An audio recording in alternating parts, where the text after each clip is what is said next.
2-3 ದಿನದಿಂದ ಧರ್ಮಸ್ಥಳದ ಒಂದು ಕೇಸಿಗೆ ಒಂದು ದೊಡ್ಡ ಟ್ವಿಸ್ಟೇ ಸಿಕ್ಬಿಟ್ಟಿದೆ. ಕರ್ನಾಟಕ ಪೂರ ಶಾಕ್ ಆಗಿ ಹೋಗ್ಬಿಟ್ಟಿದೆ. ಆ ವಿಚಾರವಾಗಿ ಒಬ್ಬ ಯೂಟ್ಯೂಬರ್ ಕೂಡ ಅದರ ಬಗ್ಗೆ ಒಂದು ವಿಡಿಯೋನ ಮಾಡಿದ್ದಾನೆ. ಆ ವಿಡಿಯೋ ಇಲ್ಲ ಸಲ್ಲದ ರೆಕಾರ್ಡ್ಗಳನ್ನ ಮುರ್ಕೊಂಡು ಸಿಕ್ಕಾಪಟ್ಟೆ ವೈರಲ್ ಕೂಡ ಆಗ್ತಾ ಇದೆ. ಅದನ್ನ ಇಂಟರ್ನ್ಯಾಷನಲ್ ಮೀಡಿಯಾಗಳಾಗಿರ್ಬೋದು, ನಮ್ಮ ದೇಶದ ಮೀಡಿಯಾಗಳಾಗಿರ್ಬೋದು, ಹಾಗೆ ಅಕ್ಕಪಕ್ಕದ ರಾಜ್ಯದ ಮೀಡಿಯಾಗಳು ಸಿಕ್ಕಾಪಟ್ಟೆ ದೊಡ್ಡ ಮಟ್ಟದ ನ್ಯೂಸ್ ಅನ್ನು ಕೂಡ ಮಾಡ್ತಾ ಇದ್ದಾವೆ.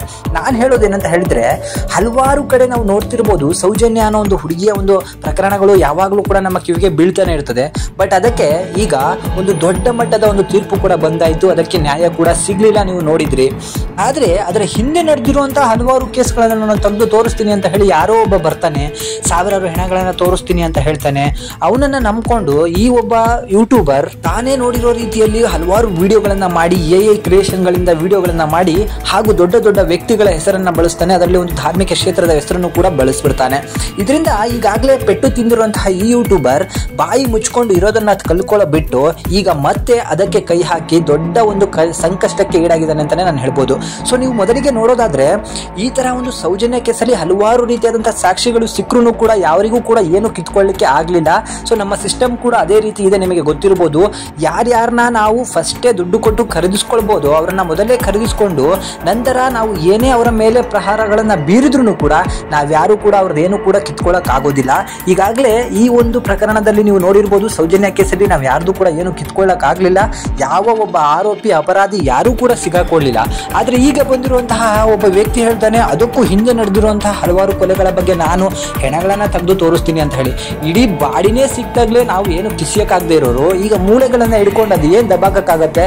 ದಯವಿಟ್ಟು ಹೇಳ್ತೀನಿ, ಯಾರು ಕೂಡ ಇದನ್ನ ಎಲ್ಲಾ ಕಡೆ ಶೇರ್ ಮಾಡ್ಲಿಕ್ಕೆ ಅಥವಾ ದೊಡ್ಡ ದೊಡ್ಡ ಬಿಲ್ಡಪ್ ಕೊಡ್ಲಿಕ್ಕೆ ಹೋಗ್ಬೇಡ್ರಿ. ನನಗೆ ಅನ್ಸೋ ಪ್ರಕಾರ ನಾನು ಹೇಳ್ತಾ ಇದ್ದೀನಿ, ಇದಕ್ಕೆ ಖಂಡಿತವಾಗಿ ನ್ಯಾಯಗಳು ಸಿಗೋದಿಲ್ಲ.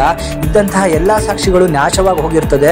ಸಿಕ್ತಂತಹ ಸೌಜನ್ಯನ ಶವ ಹೇಗೆ ಸಿಕ್ಕತ್ತೋ ಅದರ ಹಲವಾರು ರೀತಿಯಾದಂತಹ ಸಾಕ್ಷಿಗಳು ಇದ್ರೂ ಅವನ್ನ ನಾಶ ಮಾಡಿದ್ದಾರೆ. ಈಗ ಇಲ್ಲದೆ ಇರೋ ಸಾಕ್ಷಿಗಳನ್ನ ಹುಡುಕೊಂಡ್ ಬಂದು ನೀವು ನ್ಯಾಯ ಕೊಡಿಸೋದು ಅಷ್ಟೇ ಮಟ್ಟಿಗಿದೆ. ಸುಮ್ಮನೆ ಯಾರೋ ಒಬ್ಬ ಹಲವಾರು ಜನ ನಿಮಗೆ ಕಮೆಂಟ್ಗಳನ್ನ ಹಾಕ್ತಾರೆ ಅಂತಹ ವಿಡಿಯೋಗಳು ಮಾಡಿಬಿಟ್ಟು ಹೀರೋಯಿಸಮ್ ತೋರ್ಸಕ್ ಹೋಗ್ಬೇಡಿ. ನಾಳೆ ಸಂಕಷ್ಟಕ್ಕೆ ಈಡಾದ್ರೆ ನನ್ನ ಮಕ್ಕಳು ಕೂಡ ಹತ್ರ ಬರೋದಿಲ್ಲ. ನಿಮ್ಗೆ ಇವತ್ತು ಹೇಳ್ತಿದ್ದೀನಿ, ನಮ್ಮ ರಾಜ್ಯದ ಜನಗಳಾಗಿರ್ಬೋದು ಹೇಗಿದ್ದಾರೆ ಅಂತ ಹೇಳಿದ್ರೆ, ಇವತ್ತು ನೀನು ಅಯ್ಯೋ ಪಾಪ ಅಂತ ಹೇಳಿ ಒಂದು ವಿಡಿಯೋನ ಹಾಕಿದ್ರೆ ಅದನ್ನ ಕಣ್ಣು ಮುಚ್ಕೊಂಡು ನೋಡ್ತಾರೆ, ಆಮೇಲೆ ಅದರ ಬಗ್ಗೆ ಒಂದು ಕಮೆಂಟ್ ಅನ್ನ ಹೊಡಿತಾರೆ. ಇಲ್ಲ ಅಂದ್ರೆ ಅಬ್ಬಬ್ಬ ಅಂದ್ರೆ ಒಬ್ಬ ತಲೆ ಕೆಟ್ಟವನು ಅದನ್ನ ಒಂದು ಸ್ಟೇಟಸ್ ಅಲ್ಲೂ ಕೂಡ ಹಾಕ್ಬಿಟ್ಟು ಜಸ್ಟಿಸ್ ಫಾರ್ ಅಂತ ಬರ್ಬಿಟ್ಟು ಮುಂದೆ ಅವರ ಹೆಸರನ್ನ ಬರೀತಾನೆ. ಅದಾದ ನಂತರ ಅವನು ಯಾವುದೇ ಕಾರಣಕ್ಕೂ ಕೂಡ ಅದರ ಬಗ್ಗೆ ಮಾತಾಡ್ಲಿಕ್ಕೆ ಹೋಗೋದಿಲ್ಲ. ಅವನ ಮನೆಯಲ್ಲಿ ಮುದ್ದೆನೋ ಅನ್ನನೋ ಮಾಡಿರ್ತಾರೆ, ಅದನ್ನ ತಿಂದು ಉಂಡು ಮಲ್ಕೊಳ್ಳೋದಷ್ಟೇ ನೋಡ್ತಾನೆ ಹೊರತು ಅದನ್ನ ತಗೊಂಡು ನಾನು ಜೈಲಿಗೆ ಹೋಗ್ತೀನಿ, ಕೋರ್ಟಿಗೆ ಹೋಗ್ತೀನಿ ಅಂತ ಹೇಳಿ ಯಾವನು ಕೂಡ ನಿಮ್ ಹಿಂದೆ ಬರೋದಿಲ್ಲ. ಯಾರೋ ಇಬ್ರು ಹೋರಾಡ್ತಿದ್ದಾರೆ ಅಂತ ಹೇಳಿದ್ರೆ ಅವರಿಗೆ ಕಾನೂನಿನ ಬಗ್ಗೆ ಅರಿವಿರ್ತದೆ, ಇಲ್ಲ ಅಂದ್ರೆ ಅಷ್ಟು ಧೈರ್ಯ ಕೂಡ ಇರ್ತದೆ, ದುಡ್ಡು ಕಾಸಲ್ಲೂ ಕೂಡ ಇರ್ಬೇಕಾಗತ್ತೆ. ಆದ್ರೆ ಯಾರು ಕಮೆಂಟ್ ಮಾಡ್ತಾನೋ ಅವ್ರ ಹತ್ರ ದುಡ್ಡು ಇರೋದಿಲ್ಲ. ಇದೇ ಒಬ್ಬ ಸಮೀರನ್ ಅವನೊಬ್ಬನೇ ಹೋರಾಡಿದ್ರೆ ಈ ಸ್ಥಳದವರೆಗೂ ಅವನು ಬರ್ಲಿಕ್ಕೆ ಸಾಧ್ಯ ಇರಲಿಲ್ಲ. ಅವನ ಹಿಂದೆ ಇಬ್ರು ಕೂಡ ನಿಂತ್ಕೊಂಡು ಅವನಿಗೊಂದು ಧೈರ್ಯ ತುಂಬಿದ್ರಿಂದ ಬರ್ತಾ ಇದ್ದಾನೆ. ಬಟ್ ಈಗ ಮಾಡಿರುವಂತಹ ವಿಡಿಯೋ ಅವನಿಗೆ ದೊಡ್ಡ ಸಂಕಷ್ಟ ತಂದಿಡುತ್ತೆ. ಯಾಕಂತ ಹೇಳಿದ್ರೆ, ಒಬ್ಬ ಲಾಯರೇ ಆ ಒಂದು ಹೆಸರುಗಳನ್ನ ಹೇಳಲಿಕ್ಕೆ ಹೆದರ್ಬೇಕಾದ್ರೆ ಇವನು ಕೇವಲ ಒಬ್ಬ ಯೂಟ್ಯೂಬರ್ ಆಗ್ಬಿಟ್ಟು ಅವರ ಹೆಸರನ್ನ ಅಷ್ಟು ಧೈರ್ಯವಾಗಿ ಹೇಳಿದ್ದಾನೆ. ಸೊ ಇವನು ಯಾವುದೇ ರೀತಿಯಾದಂತಹ ಸಾಕ್ಷಿಗಳನ್ನ ಅವರ ಇಟ್ಕೊಂಡಿಲ್ಲ, ಆದ್ರೂ ಕೂಡ ಅವರ ಹೆಸರುಗಳನ್ನ ಹೇಳಿದ ಅಂದ್ರೆ ಇವನಿಗೆ ಮುಂದೆ ದೊಡ್ಡ ಶಿಕ್ಷಣೆ ಕಾದಿರ್ತದೆ. ಈ ವಿಡಿಯೋ ನಾನು ಏನ್ ಮಾಡ್ತಿದ್ದೀನಿ, ಇದು ನಿಮಗೆ ಸಿಟ್ಟನ್ನ ತರಿಸಬಹುದು ಅಥವಾ ಏನ್ ಇವನು ಹೀಗೆ ಮಾತಾಡ್ತಿದ್ದಾನೆ ಅಂತ ಹೇಳಿ ನಿಮ್ಗೆ ಅನಿಸ್ಬೋದು. ಬಟ್ ಈಗ ನಡೀತಿರೋದೇ ಇದು, ಈ ಸಮಾಜದಲ್ಲಿ ನಡೀತಿರೋದೇ ಇದು. ಇದನ್ನ ಬಿಟ್ಟು ಬೇರೆ ಏನೂ ಕೂಡ ನಡೆಯೋದಿಲ್ಲ. ನನ್ನ ಪ್ರಕಾರ ಈ ಯಾವುದೇ ಒಂದು ಕೊಲೆಗಳಿಗೂ ಕೂಡ ಸಾಕ್ಷಿಗಳು ಸಿಗಲ್ಲ. ಇದಕ್ಕೆ ಒಂದು ಯಾವ ಅಪರಾಧಿ ಅಂತಾನೂ ಕೂಡ ಕಂಡುಹಿಡಿಯಕ್ಕಾಗಲ್ಲ. ಹಾಗೆ ಇದನ್ನ ಮಾಡಿದವರಿಗೆ ನೀವು ಶಿಕ್ಷೆ ಕೊಡ್ಲಿಕ್ಕೆ 100% ಸಾಧ್ಯವಿಲ್ಲ ಅಂತ ಹೇಳಿ ನನಗೆ ಅನ್ಸುತ್ತೆ.